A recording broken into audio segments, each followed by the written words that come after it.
So it turns out a lot of the video I recorded recently had no audio in it. I didn't know by the time I took it back home and put it on the computer, and it's probably been like a week or two since I filmed it, so I'm just doing a bit of a catch-up video just to talk about what we've been doing in terms of building the kind of displays and furniture and things like that. I have halfway finished this cabinet. Basically what I'm missing is the two doors.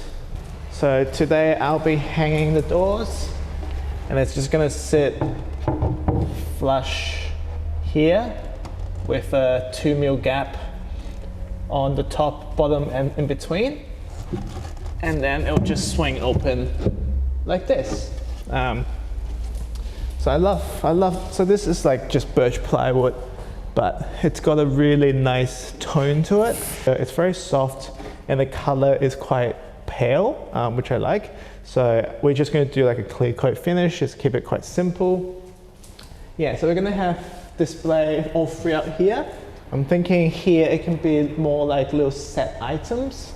And then up here for, I guess, taller things. Initially in my design, there's a divider here that sits right there. It acts as a support for this because this is about 1.3 meters wide. So there is a little bit of bow, especially up here. You can see that it does sag a little bit, but I kind of like how it looks with nothing. Like there's something very clean about it, and I can always add the divider later if it becomes an issue. But at this stage, I think we'll keep this just one long area. And just not put anything too heavy here. So there is a backing board which is nailed throughout, so that adds a bit of support in the back. It's just at the front here, there's definitely a little bit of flex, but yeah, we'll just work around it. But down here, it's pretty solid. As you can see, there's the backing board, so it looks good. It hides a lot of the kind of NBN stuff. So for Australia, we have optic fiber connection that goes in the house, and then you've got all these little boxes that really looks quite ugly. So that gets hidden. There's a bunch of PowerPoints back here that is also now concealed. Initially, the plan was to have the cabinetry flush to the wall, but now that I've done it this way, I feel like just for flexibility's sake, because to get this flush, I have to cut out quite a few bits and pieces just to match the existing things, which I have done down here. I've basically cut out an opening for the boxes to fit through. But in order to do the PowerPoints and stuff, the backing board had to come forward maybe about 40-50 mil, which is doable. I can just route a groove and then slot the backing board in. But it just means that this cabinet will then only work here, because if I move it anywhere else, you can see all the holes and the pieces missing, and the back is going to look terrible, and you're going to lose a lot of space here, and it also won't match the other smaller cabinet. So basically there's going to be a large cabinet, which I just showed you guys, and then here it's going to be like a bookshelf scenario that goes up maybe, I think this might be the right board, I'm not sure. There's a few long pieces that I get confused with. I think the gap's going to be a bit wider. I think the gap should be the same as the width of this. So it's going to be bookshelf, cross, cross, cross, and then one vertical divider. So that's a little bit tricky to build, so I don't think I'll get to it today. But this is the same idea, it's just half the size of the other one. And yeah, so again, you can see like that's one of the old PowerPoint that's here. This one doesn't have a plate on it. So that's 3 here that's going to get hidden by all this cabinetry. Yeah, so I just went to pick up a lot of the hinges for the doors, so I'm going to do that today. Kind of have to figure that out, but it shouldn't be too hard. I've seen enough YouTube video to have an idea on what to do. And I also think I haven't shown the full space at the front now. So just to give you an idea, we are back to, see, the good thing is I can be here and talk to the camera and it's not going to sound really bad. but I do look quite white, so I'm going to come back up. This will be interesting. Like, I hate the way the mic looks, but if I'm wearing black, it's not as obvious. So yeah, so we're back to, you know, being a woodworking shop again. So there's going to be see this? So that's a switchboard. Power and stuff gets connected.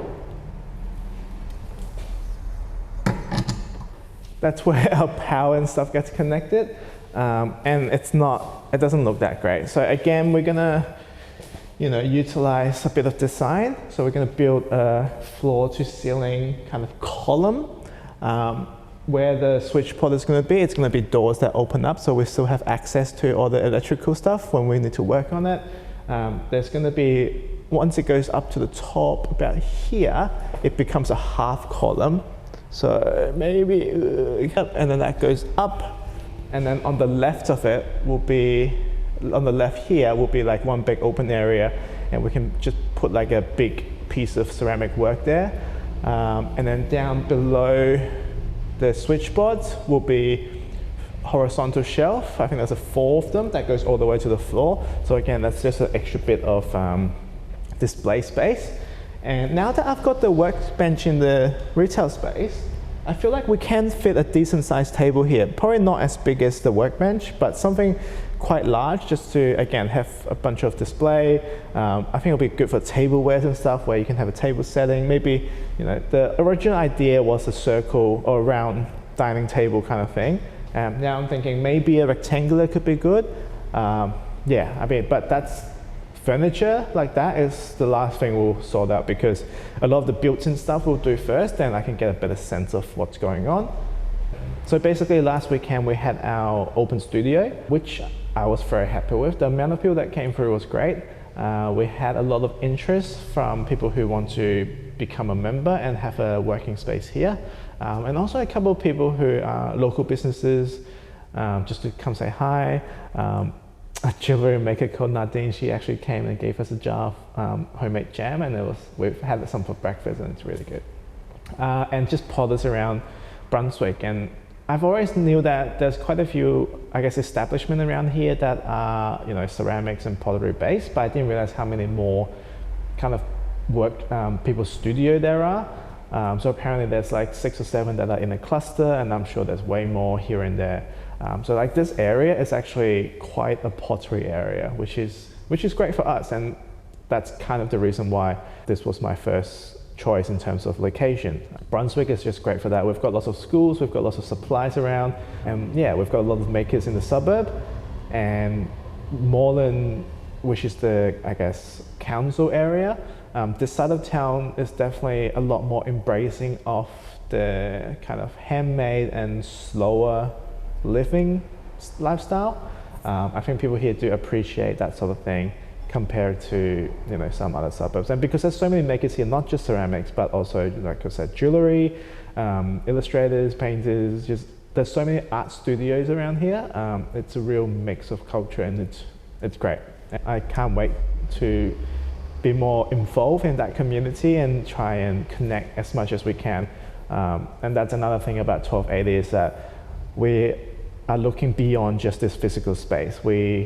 As much as, you know, I want to get the studio going and make sure people are working in it and be able to provide that support, we also want to have a presence that's way beyond that. So like the online thing, and also connecting a lot of businesses and lots of communities together. We want to do like events here where we can invite other potters around the area. We want to do group exhibitions of like hundreds and hundreds of pieces from people all around Melbourne, all around Victoria, maybe even Australia.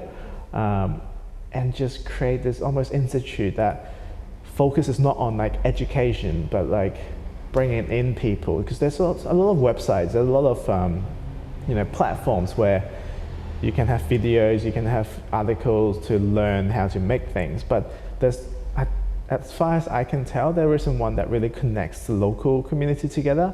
And a lot of the biggest sites would be America-based, so that's kind of irrelevant in terms of that local side of things. We want to be someone who can like just connect everyone and just provide as much support as we can without being an educator. That's one thing we're very conscious of, is not to become an educational kind of business, because that's not what we're doing. We don't want to teach, we just want to provide. And I feel like that's obviously are different there, because what we're doing is not giving people knowledge and techniques and stuff like that, but providing a platform where people can find their own way, they can grow, they can learn alongside other things, but at least they have a space where they can regularly practice and produce.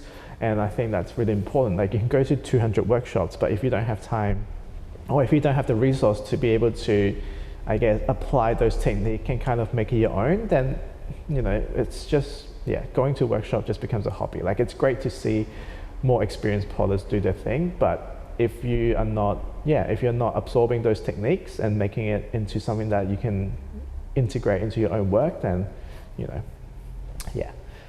anyway, so this is just a short catch-up video.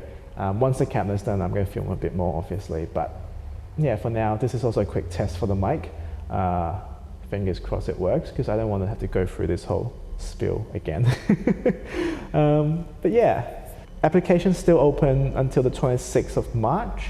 And then we'll give a week to sort out paperwork and contact people and confirm all the stuff, and then we should ideally launch a week after. So 3 weeks from now will be the official launch for the working space, and I'm hoping within that 3 weeks I can also get the retail space done and a bit of the back of house bathroom repainted, and just little like quality of life. I think there's a few touch-up paint to do around the walls, and but the progress has been good, and I think we can finally see a starting point. Like, it's weird to think it's the end of the renovation, but it's the start of the business basically. And all this work over the last 3 months is to get to this point just so we can start doing our thing. It's crazy, but this is what I've gotten myself into. I'm just gonna have to see it through.